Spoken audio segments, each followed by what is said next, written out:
The Horizon's Grace glided through the star-speckled void, its pristine white hull adorned with the ancient symbol of healing, a crimson cross that had guided the sick and wounded to sanctuary for centuries. Captain Elena Rodriguez stood at the observation deck, her dark eyes fixed on the distant nebula where 3 frontier colonies awaited their arrival. Behind her, the massive hospital ship hummed with activity, its 2,000 medical personnel working tirelessly to prepare for the approaching crisis. "Status report on quarantine preparations, Dr. Marcus?" Elena asked, turning to face her chief medical officer. Dr. James Marcus, a veteran of countless epidemics across 20 worlds, looked up from his holographic display. "All isolation wards are ready, Captain. We've configured the atmospheric systems according to Director Wang's specifications. If this pathogen is as aggressive as the reports suggest, we'll need every advantage." Elena nodded, her mind dwelling on the transmissions they'd received. 3 colonies, over 50,000 settlers, and a mysterious respiratory disease that had already claimed hundreds of lives. The Horizon's Grace wasn't just bringing medicine, it was bringing hope. "Unknown vessels detected, bearing 37 Mark II, Lieutenant Patel announced from his station, his voice carrying a note of concern that made Elena's spine stiffen. "Configuration doesn't match any known registry." "Distance?" Elena demanded, moving to the tactical display. 800,000 kilometers and closing fast. Their approach vector suggests deliberate intercept. Elena's jaw tightened. "Broadcast our status on all frequencies. Make it clear we're a medical vessel protected under the Galactic Concordat." She'd dealt with pirates and territorial disputes before. The universal recognition of medical ships had always prevailed. The response came in the form of energy signatures flaring across their sensors. "They're charging weapons," Patel's voice rose in disbelief. "That's impossible," Dr. Marcus whispered. "No one attacks a hospital ship, no one." Elena's training took over. Emergency protocols, all patients to secure wards, shield generators to maximum, continue broadcasting our status. Her orders rang across the bridge as the first shot streaked through space. The impact shuddered through the ship's frame, alarms screaming as damage reports flooded in. "Direct hit to Deck 7, Medical Bay 3 is breached." The horror in Patel's voice matched the impossible situation they faced. Through the chaos, Elena caught glimpses of their attackers on the viewscreen's sleek, obsidian vessels that moved with disturbing precision. They weren't firing randomly. Each shot targeted critical medical facilities with surgical accuracy. "Get me Earth Command," Elena ordered, even as secondary explosions rocked the ship. "Priority 1 emergency. This is Captain Rodriguez of the Horizon's Grace. We are under deliberate attack. They're specifically targeting medical facilities. I repeat, this is a deliberate attack on a hospital ship." The ship's AI reported casualties mounting as more shots found their mark. Dr. Marcus coordinated evacuation efforts, his voice steady even as his hands trembled. "We have 3,000 patients aboard, Captain. Many can't be moved." Elena made the hardest decision of her career. "Begin emergency departure procedures for all mobile patients and staff. I'll buy you time." She turned to her bridge crew, seeing the same determination in their eyes. "Tactical, reroute all power to shields protecting the evacuation zones. Navigation, plot interference patterns make us a harder target." The Horizon's Grace was never meant for combat, but in its final hours, it demonstrated a different kind of courage. As escape pods launched into the void, carrying the most vulnerable to safety, the massive hospital ship maneuvered with unexpected grace. Its failing shields focused on protecting its precious cargo of patients and healers. Elena's final transmission cut through the chaos, broadcast on all frequencies. "This is Captain Elena Rodriguez of the Earth medical ship Horizon's Grace. To those who attacked us, you have violated the most sacred covenant of spacefaring civilization. Remember this day. Remember what you've done. Earth will not forget." The message reached Earth Command 16 hours later, along with the ship's black box data. In a secure chamber deep beneath Geneva, military and civilian leaders watched in stunned silence as the footage played. The methodical destruction of a vessel of mercy, the deliberate targeting of the sick and healing, The impossible had happened, and humanity's response would shake the galaxy. The Geneva Underground Command Center hummed with tense energy as Fleet Admiral Diana Blackwood studied the holographic projection hovering above the circular war table. The black box data from the Horizon's Grace played in an endless loop, each frame analyzed by Earth's most sophisticated AI systems. 2,000 dead, 1,000 missing, numbers that represented not just soldiers, but doctors, nurses, patients, even children. "The analysis is complete, Admiral," announced Dr. Victor Chang, Earth's leading xenoanthropologist. His usually calm demeanor was shaken as he gestured to the three-dimensional models of the attacking vessels. "We've identified them. They're called the Stellar Purifiers." The name drew sharp breaths from several officers around the table. Admiral Blackwood's steel-gray eyes narrowed. "The extremist faction from the Outer Rim? We thought they were a myth." "Unfortunately very real," Dr. Chang continued, bringing up historical records. "They're a splinter civilization that broke away from the Centauri Alliance centuries ago. Their fundamental belief is that technological intervention in biological processes is an abomination. They view medical treatment as a corruption of natural selection." Commander Rafael Ortiz, head of strategic operations, leaned forward. "So they didn't just attack the Horizon's Grace. They targeted it specifically because it was a hospital ship." "Precisely," Chang confirmed. "In their view, they weren't committing an atrocity. They were carrying out a religious duty." Admiral Blackwood's hand clenched on the edge of the table. In 40 years of service, she'd faced pirates, rebellions, and territorial disputes. But this was different. This was a direct attack on humanity's most fundamental values. "Show me our current defensive capabilities," she ordered. The hologram shifted, displaying Earth's peacekeeping fleet, impressive for maintaining order, but designed for a galaxy where certain lines were never crossed. "We've maintained a defensive posture for nearly a century," Commander Ortiz noted. "Our focus has been on humanitarian missions, exploration, and peacekeeping. But," he hesitated, then entered a command into the system. New schematics appeared, massive ships and weapon systems that hadn't seen service in generations. "The Prometheus protocols," Admiral Blackwood breathed. The room fell silent. Everyone knew what those words meant. After the last war, humanity had locked away its most powerful military technologies, choosing a path of peace, but they hadn't destroyed them. Director Yuki Tanaka from the Science Division stepped forward. "The deep space production facilities on Titan can be reactivated within days. The automated shipyards at Proxima Centauri are still operational, and the sealed arsenals in the Kuiper Belt." She paused, looking around the room. "Everything still works. We just never thought we'd need them again." Admiral Blackwood straightened, her decision made. "The Stellar Purifiers believe they're enforcing natural law. They think that by destroying our medical ships, they're serving some higher purpose." Her voice carried across the chamber. "They need to learn that there are consequences. Humanity chose peace, but we never forgot how to fight." The next 48 hours transformed the solar system. Deep in the ice of Titan, massive factories rumbled to life. In the asteroid belt, automated mining drones awakened from decades of dormancy. The shipyards of Mars blazed with activity as retired engineers and veterans answered the call to service. On Earth, Admiral Blackwood stood before the United Earth Council, her formal uniform gleaming under the chamber lights. The attack on the Horizon's Grace wasn't just an assault on a single ship. It was an attack on everything we stand for: our commitment to healing, our duty to help those in need, our fundamental belief in the value of every life. She gestured to the tactical displays showing the mobilization already underway. "We've spent a century proving we can be peaceful. Now we'll remind the galaxy why that was our choice, not our limitation." The Council's vote was unanimous. Within hours, coded signals reached every corner of human space. Ships that hadn't flown in generations began powering up their systems. Veterans who had hoped never to see war again donned their uniforms.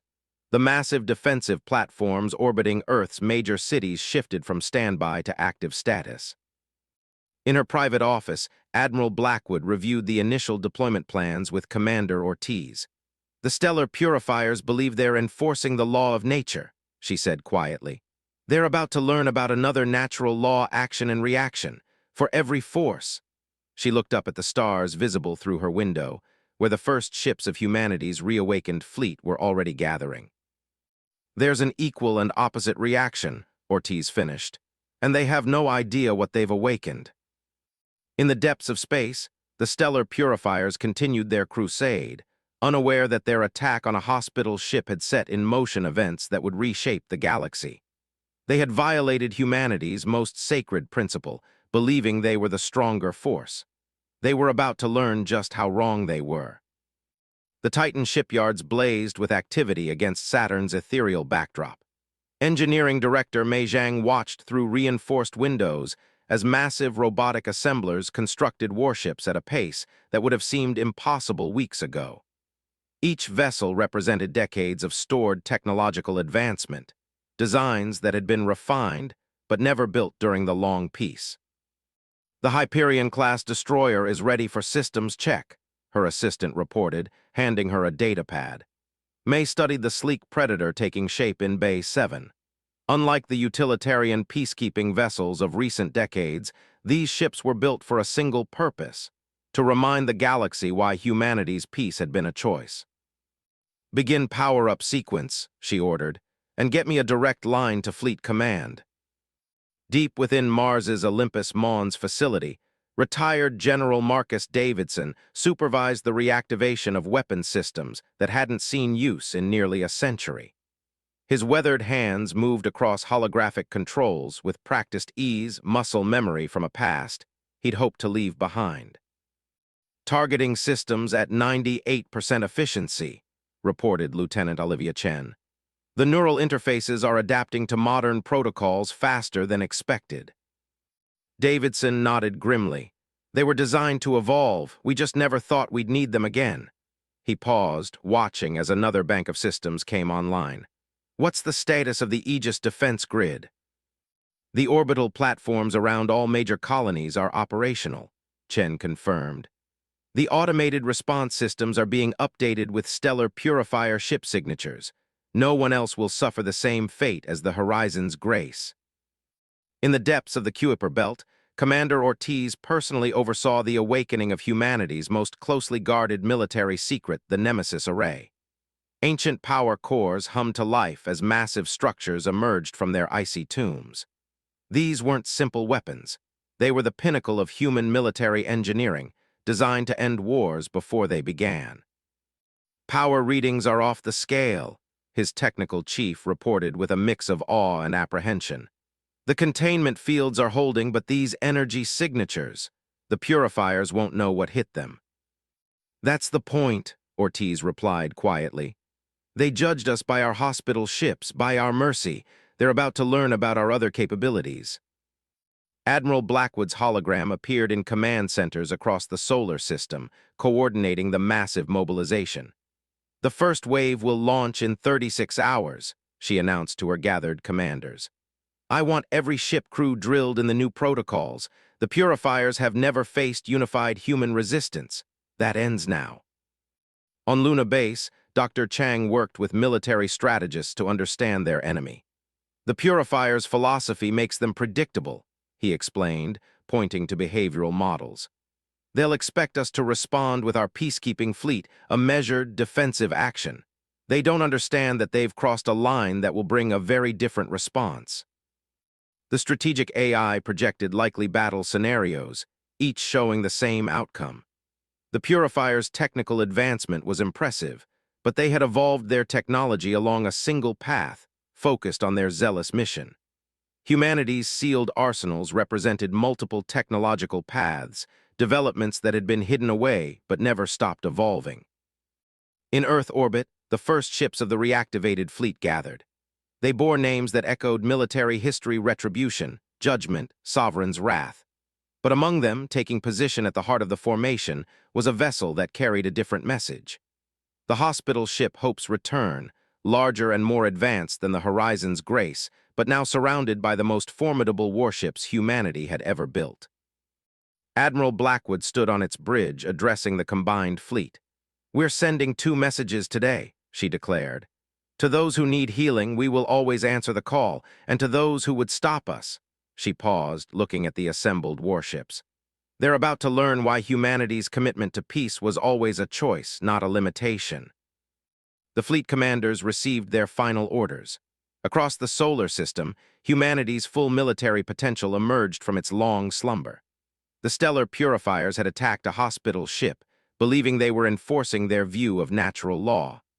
They had no concept of what they had awakened, the full industrial, technological, and military might of a civilization that had chosen peace but never forgotten how to fight. As the fleet prepared to jump, Admiral Blackwood received one final report. The purifiers had attacked another medical vessel, this time belonging to the Centauri Alliance. Their response to Earth's warnings had been dismissive, seeing only the peaceful face humanity had shown the galaxy for a century. "Signal the fleet," she ordered. "Operation Reckoning begins now." Stellar Purifier's primary command base loomed over a dead world at the edge of their territory. High Executor Voss stood before the tactical display, his crystalline eyes reflecting the status reports from their latest cleansing operation. The elimination of medical technology was a sacred duty, one his people had carried out for centuries without serious opposition. "Another successful purification," his second-in-command reported. "The Centauri medical station was eliminated with minimal resistance." The warning came too late. Space itself seemed to tear open as humanity's fleet materialized from quantum jump points. Not the peacekeeping vessels the purifiers had expected, but warships that dwarfed anything in their experience. "Unknown fleet configuration," the sensor officer's voice cracked. "Energy readings, this can't be right." Admiral Blackwood's voice cut across all frequencies, transmitted in perfect purifier language.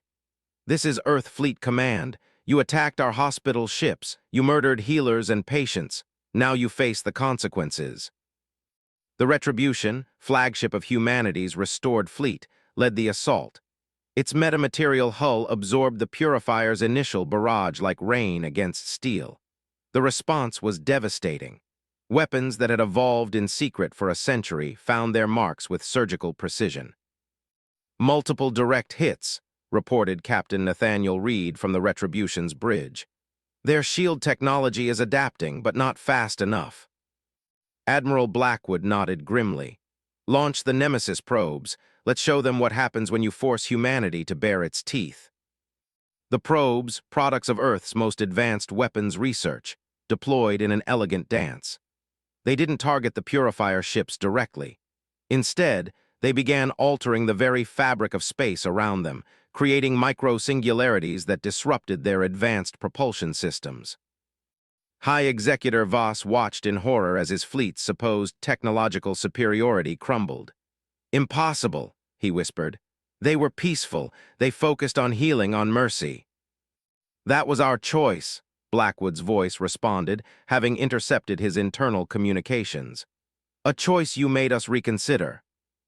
The battle unfolded with ruthless efficiency. Earth's ships moved with perfect coordination, their AI battle networks processing tactical data faster than organic minds could comprehend. Each shot was precisely calculated, each maneuver executed with devastating purpose. From the Hope's return, now safely positioned behind the Warfleet, Dr. Marcus watched the engagement. The hospital ship's enhanced sensors weren't focused on the battle, but on scanning for survivors from the Purifier's previous attacks. Even in the midst of war, humanity's commitment to healing remained. "Multiple escape pods detected from disabled Purifier vessels," Lieutenant Chen reported. "They're launching distress beacons." Admiral Blackwood's response was immediate. "Direct the Hope's return to begin rescue operations. We'll show them the difference between strength and cruelty." The Purifiers watched in confusion as the massive hospital ship moved forward, escorted by the most powerful warships ever built, to rescue their own wounded. It was a concept foreign to their philosophy, the combination of overwhelming force and unfailing mercy. "Your ideology is flawed," Blackwood transmitted to the Purifier command. "You believe that healing makes us weak. Look around you. We build hospital ships because we choose to heal. We maintain peace because we choose to be peaceful, but never mistake our choices for limitations. The Retribution's final barrage disabled the Purifier Command Center's primary systems. As emergency power flickered on, High Executor Voss faced a reality his people had never considered. They had attacked humanity's healers, believing them to be the softest target. Instead, they had awakened something their philosophy had failed to comprehend: a civilization powerful enough to choose peace without fear. "Signal our surrender," Voss ordered, his crystalline eyes fixed on the massive Earth fleet. We deeply misunderstood them." As Earth's forces secured the Purifier base, Admiral Blackwood allowed herself a moment of reflection. The battle was won, but the message it carried would echo across the galaxy. Humanity's hospital ships would continue their mission of mercy, but now everyone would remember why they traveled the stars unopposed.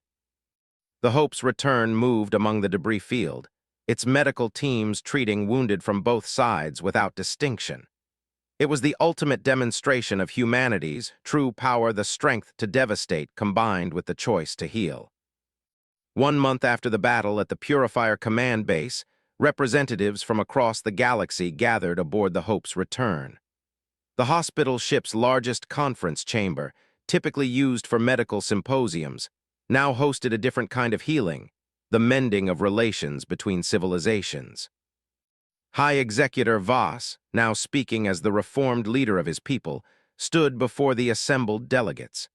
His crystalline form caught the light differently now, the rigid angles of zealotry replaced by something approaching humility. "We believed strength lay in preventing the weak from surviving," he addressed the chamber. "We were wrong. True strength lies in the choice to heal when you have the power to destroy." Admiral Blackwood sat beside Director Wei Lin of the Interstellar Medical Corps, watching as former enemies became cautious allies. The Hope's return had spent the past month doing what humanity's hospital ships did best: healing the wounded, regardless of their origin. Even the most hardened Purifier warriors couldn't maintain their ideology when faced with such unwavering compassion. "The Stellar Purifiers request permission to establish our first medical training facility," Voss continued, his voice carrying an emotion his species rarely displayed: hope. "We ask Earth's Medical Corps to guide us in this endeavor." Director Lin stepped forward, her expression warm but serious. "The path of healing is not easy. It requires more courage than warfare, more strength than destruction. Are you prepared for this challenge?" "We have seen true strength," Voss responded, looking at the human delegation. "We wish to learn it." In the ship's medical bay, Dr. Marcus supervised the training of the first group of Purifier medical students. Their crystalline hands, once used only for warfare, now learned the delicate art of healing. It was a transformation few had believed possible a month ago. "Their physical structure gives them unique advantages in certain procedures," he reported to Admiral Blackwood during her inspection. "They're learning at a remarkable rate, driven by the same dedication they once applied to destruction." But the galaxy's transformation went beyond the Purifiers. The demonstration of Earth's military power, combined with its unwavering commitment to healing, had shifted the cosmic balance. Other civilizations that had once viewed human medical ships as signs of weakness now saw them as symbols of extraordinary strength: the strength to choose peace and healing despite possessing overwhelming military capability. Admiral Blackwood stood on the Hope's Return's observation deck, watching as ships from dozens of species arrived for medical training. The vessel's original mission had expanded, becoming not just a hospital ship, but a symbol of a new galactic philosophy. "The Horizon's grace did not die in vain," she told Commander Ortiz as they observed the proceedings. "Its sacrifice showed the galaxy both sides of humanity's nature, our commitment to peace and our capacity for justified wrath." "Will we deactivate the war fleet?" Ortiz asked, though he suspected the answer. Blackwood shook her head. "No, it remains as a reminder. The galaxy now understands that our hospital ships travel unescorted not because we can't protect them, but because we choose to trust in civilization's better nature. And they understand the consequence of betraying that trust." The Hope's Return began its next mission, larger than any before. Its medical bays were filled with students and patients from across the galaxy, including former purifiers. The ship's hull still gleamed with the ancient symbol of healing, but now it carried a deeper meaning, a testament to the strength found in mercy and the power of choosing to heal. In the decades that followed, the attack on the Horizon's Grace was remembered not as a tragedy, but as a turning point. It had revealed humanity's dual nature to the galaxy, the unwavering commitment to healing and the tremendous power held in check by choice. Hospital ships continued to traverse the stars, their crimson crosses now regarded with a complex mixture of respect, gratitude, and just a touch of awe. As for the purifiers, they became some of the galaxy's most dedicated healers. Their former absolutist ideology transformed into an equally absolute commitment to preserving life. They had learned the hardest lesson any civilization could face, that true strength lies not in the ability to take life, but in the choice to preserve it. The Hope's return sailed on, carrying within its halls both the memory of humanity's wrath and the promise of its mercy.